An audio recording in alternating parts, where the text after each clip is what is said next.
Hello दोस्तों, नमस्कार। मैं उमेश सिंह आप सभी का स्वागत करता हूं। तो देखिए, आज की वीडियो होने वाली है आप लोगों के लिए बहुत ज्यादा इंपॉर्टेंट। आप सभी को पता ही है कि अब जो रेलवे ग्रुप डी का एग्जाम है उसके लिए लगभग 1 महीना बचा है ग्रुप डी एग्जाम के लिए, और 30 दिन में जो अंतिम 30 दिन है लगभग, आपको किस तरह से तैयारी करनी चाहिए, किस तरह से तैयारी नहीं करनी चाहिए, क्या स्ट्रेटजी होनी चाहिए आपकी, वो सारी बातें इस वीडियो में करेंगे। और क्या पढ़ना है क्या नहीं पढ़ना है, तो देखिए मैं आपको बता दूं।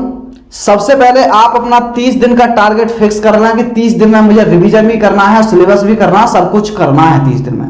हालांकि इससे पहले मैं एक बात बता दूं, जैसे कि एनटीपीसी सीबीटी 1 का जो रिजल्ट आया है उसकी जो कट ऑफ गई है, वहां से थोड़ा डाउट हुआ है लड़कों में कि क्या ग्रुप डी की भी जो कट ऑफ है इतनी हाई जाएगी या फिर पोस्ट वाइज जाएगी।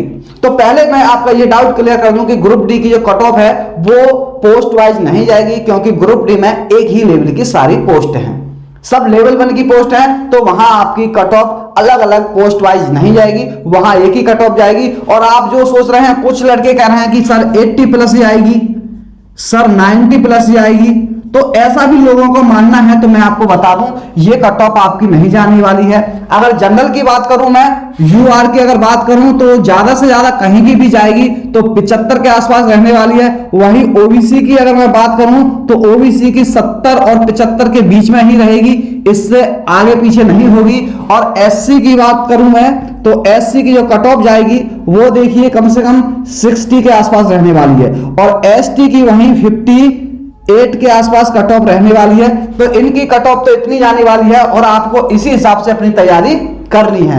अब देखिए करना क्या है, आप सबसे पहले आपको करना क्या है। देखिए, आपने मॉक टेस्ट तो लगा ही रहे होंगे, और आपको मॉक टेस्ट लगाना भी है। अब तो डेली मॉक टेस्ट लगाना। सबसे पहले आप अपनी वीकनेस को टटोलें। क्या टटोलना है? वीकनेस को टटोलना है कि आपका कौन सा सब्जेक्ट कमजोर है। यानी कि देखिए, आप सभी को पता ही है कि 4 सब्जेक्ट आने वाले हैं। कौन कौन से सब्जेक्ट आने वाले हैं? मैथ आने वाला है, रीजनिंग आने वाली है, और साइंस आने वाली है, और जीके एंड जीए, ये 4 सब्जेक्ट आने वाले हैं। अब आपको लगता है कि मेरा मैथ कमजोर है, या मेरी रीजनिंग कमजोर है, या मेरी साइंस कमजोर है, तो उसको ही आपको ज्यादा समय देना है। और देना कैसे है? जैसे मैथ में आपको पता है कि आपका परसेंटेज कमजोर है, या जो चक्रवृद्धि ब्याज है वो कमजोर है, तो वो टॉपिक आप एक तरफ नोट कर लें। जितने भी टॉपिक होंगे उनको नोट करना है, और जो कमजोर टॉपिक है उनको पहले अच्छे से देखें। क्या करना है? उन टॉपिकों को आपको अच्छे से एनालाइज करना है, अच्छे से पढ़ना है। लेकिन अब अंतिम दिनों में आपको नई चीज पढ़ने की कोशिश ना करें, ना ही नई बुक लाएं। देखिए, मेरा मंत्र क्या है कि आपको जो बुक आपके पास अब है, आपको उसी बुक से तैयारी करनी है, नई बुक नहीं लानी है। जो बुक है उसी को बार बार पढ़िए, रिवीजन कीजिए। देखिए, जिन्होंने अभी तक सिलेबस कंप्लीट नहीं किया है उनके लिए तो काफी मुश्किल होने वाली है। पहले उनको क्या करना है? पहले उनको अपना कम से कम ये समझिए कि 15 दिन के अंदर आपको पूरा सिलेबस कंप्लीट करना है। कितने दिन के अंदर? 15 दिन के अंदर आपको पूरा सिलेबस कंप्लीट करना है। उसके 15 दिन बाद आपको कम से कम 2 बार रिवाइज करना है। ज्यादा पढ़ो, 12-14 घंटे पढ़ो। कितना पढ़ना है? 12 से आपको 14 घंटे अब डेली पढ़ना पड़ेगा। 12 से 14 घंटे आपको डेली पढ़ना है, और एक मॉक टेस्ट आपको डेली लगाना है, और डेली ही उसका एनालाइज करना है। आपके नंबर मॉक टेस्ट में क्यों नहीं बढ़ते हैं? सब लोग कहते हैं सर मॉक टेस्ट में नंबर नहीं बढ़ रहे हैं, नंबर नहीं बढ़ने हैं। क्यों नहीं बढ़ते हैं नंबर इसलिए नहीं बढ़ते हैं, आप बस मॉक टेस्ट लगाए जाते हो। आप ये नहीं देखते हो कि मेरा कौन सा सिलेबस अभी अनकंप्लीट रहा है, यानी कि कौन से चैप्टर मैंने अभी नहीं पढ़े हैं। तो सबसे पहले आपको जो चैप्टर रह रहे हैं वो चीज कंप्लीट कीजिए। अगर अब भी आप देरी करोगे और इस भरोसे रहोगे कि एग्जाम पोस्टपोन्ड होगा, आगे बढ़ेगा, तो तुमने जब अब तक कुछ नहीं किया तो तुम आगे भी कुछ नहीं कर पाओगे। तो आपको सिलेबस कंप्लीट करना है, अंतिम दिनों की डे बाय डे आपको रणनीति बनानी है। अगर आपको बस ये करना क्या, देखिए 30 दिन बचे हैं, कम से कम आपको 60 नंबर तो 60 क्वेश्चन तो आपको सही करने हैं। जिसने तैयारी नहीं की है या उसने कर लिया, उसको भी क्या करना है, किसी भी टॉपिक से ये देखना है कि आपको 2 क्वेश्चन 2 नंबर डेली पक्के करने हैं। यानी कि वो चीज पढ़नी है आपको कि 2 नंबर आपके वहां से कंप्लीट हो जाए। अगर आप एक दिन में 2 टॉपिक भी कंप्लीट करते हो, यानी कि एक टॉपिक सभी का कंप्लीट करते हो, एक एक टॉपिक कंप्लीट करते हो, तब भी आपके पास इतना समय है कि आप अच्छे से अभी भी 60 नंबर से, यानी कि 60 से 70 के बीच में आप नंबर ला सकते हो। 60 से 70 तक आप नंबर ला सकते हो अब भी। देखिए अगर मैथ में आपको बात करूं तो मैथ में ज्यादा टॉपिक नहीं है, ज्यादा से ज्यादा मैथ में 15-16 टॉपिक हैं। कितने टॉपिक हैं? 15-16 टॉपिक हैं, और 15-16 टॉपिक को ही पढ़ना है, उससे ज्यादा पढ़ने की जरूरत नहीं है आपको। एडवांस मैथ में आप केवल फॉर्मूला देख लें। एडवांस मैथ में करना क्या है, आपको फॉर्मूला देखना है, उससे ज्यादा एडवांस मैथ पढ़ने की आपको जरूरत नहीं है। आप ये ना कहें कि गहराई से पढ़ने की कोशिश करें। अगर अब आप गहराई से पढ़ने की कोशिश करेंगे तो बहुत बड़ी गलती करोगे। गहराई से बिल्कुल मत पढ़ना। ये मत करना कि मैं एसएससी वाला मैथ सॉल्व कर लूं या और उससे हाई लेवल का करूं, शायद क्वेश्चन वहां से आ जाए। इतना लेवल का क्वेश्चन नहीं आएगा। 10th लेवल का पेपर है, 10th लेवल का ही आएगा। तो आपको केवल फॉर्मूला बेस याद करने हैं। सब फॉर्मूले, जितने भी फॉर्मूले हैं मोस्टली सब याद कर लीजिए, क्योंकि क्वेश्चन जो आएगा रेलवे में मैथ में तो जो आता है वो फॉर्मूला बेस ही आता है, इससे ज्यादा क्वेश्चन नहीं आता है। फॉर्मूले भी याद कर लिए तो मैथ में आप 15 से 20 नंबर तक आप आसानी से पहुंच सकते हो। तो 15-16 टॉपिक मैथ में है। रीजनिंग में आपको ज्यादा टॉपिक करने की जरूरत नहीं है। 20-22 टॉपिक होंगे रीजनिंग में। आपको जो इंपोर्टेंट है वही टॉपिक करने हैं 20-22, और 20-22 टॉपिक में क्या करना है, आपको उन्हीं का रिवीजन करना है बार बार।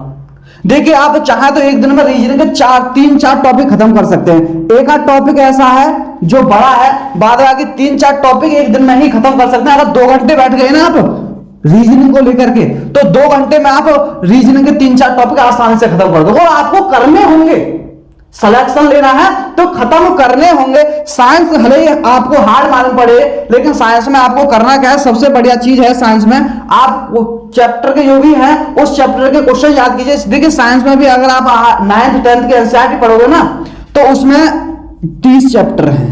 कितने चैप्टर हैं? 30 ही चैप्टर हैं। 15-15 चैप्टर हैं दोनों 9th में और 10th में। दोनों को पढ़ोगे, एक चैप्टर आपको कंप्लीट करना होगा, उसके क्वेश्चन भी याद करने होंगे, और फिर क्या करना होगा, दूसरे दिन जैसे पढ़ो, दूसरे दिन पढ़ो तो जो पहला चैप्टर है, जैसे आज आपने पहला चैप्टर पढ़ा, कंप्लीट किया अच्छे से, 2-3 बार पढ़ के याद कर लिया।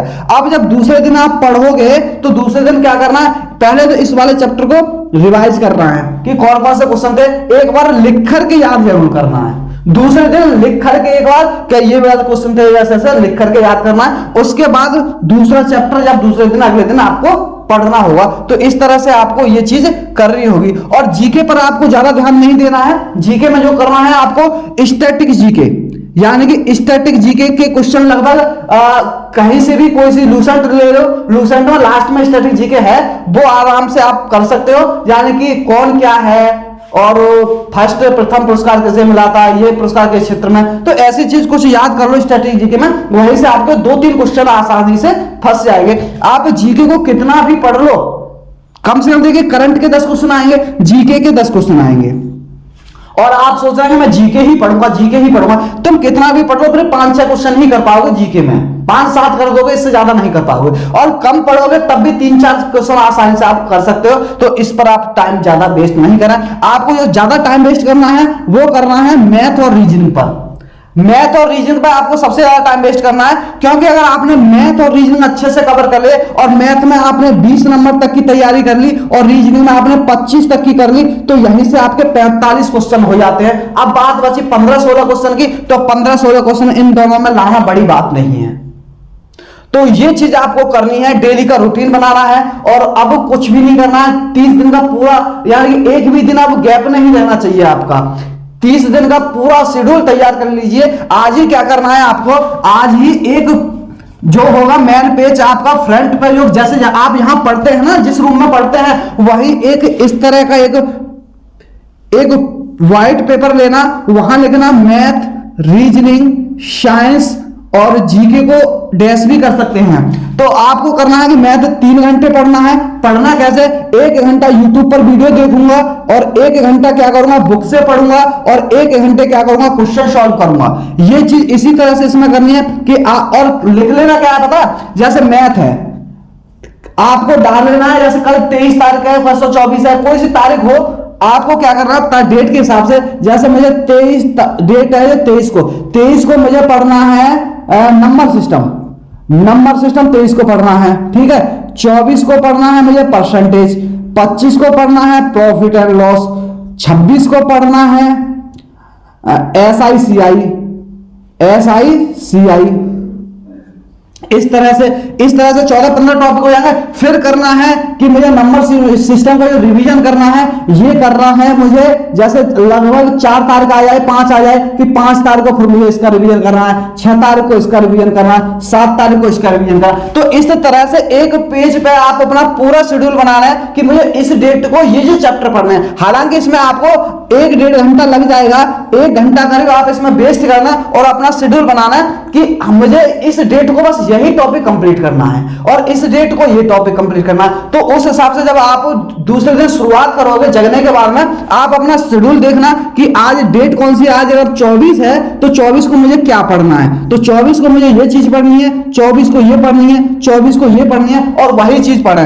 अगर आप ये चीज कर लोगे ना तो आपका समय भी बचेगा। क्यों? क्योंकि आप अगर ये चीज नहीं बनाओगे तो आप अगले दिन क्या करोगे पता है कि आज क्या पढ़ूं, वो चीज पढ़ लेता हूं, फिर कहोगे नहीं ये पढ़ लेता हूं, नहीं फिर का ये वाली पढ़ लेना। तो इस तरह से आप कंफ्यूजन रहेगा और फिर आपके दिन 9 ही निकल जाएंगे ऐसे ही और आपको पता भी नहीं चलेगा कि किस तरह से आपको ये एग्जाम डेट आ गई। तो आपको ये चीज बहुत इंपॉर्टेंट है कि आपको डेट बाई शेड्यूल बनाना है कि इस डेट को मुझे क्या पढ़ना है। अगर आपने ये चीज फॉलो कर ली ना मेरे दोस्तों, सिलेक्शन से कोई नहीं रोक सकता। ये वो चीज है आपको कोई नहीं बताएगा कि इस डेट को आपको कैसे तैयार करनी है, इस डेट को क्या करनी है और इस डेट को आपको क्या करना है।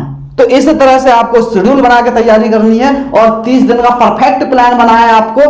और मैं भी कोशिश करूंगा कि 30 दिन का मैं कोई प्लान लेकर के आऊं जिससे कि आपको ये चीज भी बनाने की जरूरत नहीं पड़े, वो भी मैं ही आपको करा दूं। तो आपको अपनी तरफ से भी बनानी है, वैसे तो मैं आपको सब चीज करा ही दूंगा। तो देखिए मैंने आपको बता ही दिया कि किस तरह से आपको शेड्यूल करना है, कैसे आपको मेंटेन करना है इन 30 दिनों में। और आपको और कुछ नहीं करना है। अपने माँ बाप से भी कह दीजिए पिताजी मैं आपके हाथ जोड़ता हूं, आप मुझे बस 1 महीना दे दीजिए, इसके बाद आप जो कहेंगे मैं वो करने को तैयार हूं। घर वालों से कह दीजिए 1 महीना तुम कैसे भी, अगर आपका गुजारा नहीं चल रहा कैसे भी करके गुजारा चलाइए, कुछ भी कीजिए, लेकिन 1 महीना मेरे से बस कुछ मत कहना। और जिनके माँ बाप देख रहे हैं उनसे मैं भी कहूंगा कि आप 1 महीने के लिए इन बच्चों को फ्री छोड़ दो और ऐसे स्वतंत्र कर दो, ना तो कोई इन पर दबाव डालो ना कोई प्रेशर डालो, जिससे कि इनका माइंड पूरी तरह से फ्रेश रह सके और ये अच्छी तैयारी कर सके।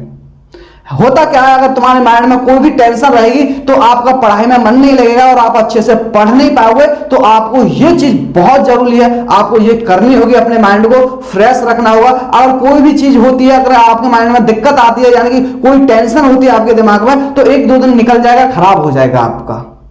तो ये चीज नहीं करनी है। और सबसे मेन चीज है आपको अपने स्वास्थ्य का बहुत ध्यान रखना है। अगर स्वास्थ्य खराब हो गया तो ये समझिए कि आपके कई दिन निकल जाएंगे और स्वास्थ्य जब खराब होता है तो वहां पढ़ने का भी मन नहीं करता है। तो आपको अपने शरीर पर बहुत ज्यादा फोकस करना है, सभी तरह से फोकस करना है, इधर उधर नहीं घूमना है, ठंड में ज्यादा बाहर नहीं निकलना है। ये चीज आपको फॉलो करनी है, क्योंकि आपका शरीर स्वास्थ्य ठीक है तो ये समझिए कि आपकी पढ़ने में भी रुचि बनेगी और आप अच्छे से पढ़ पाओगे।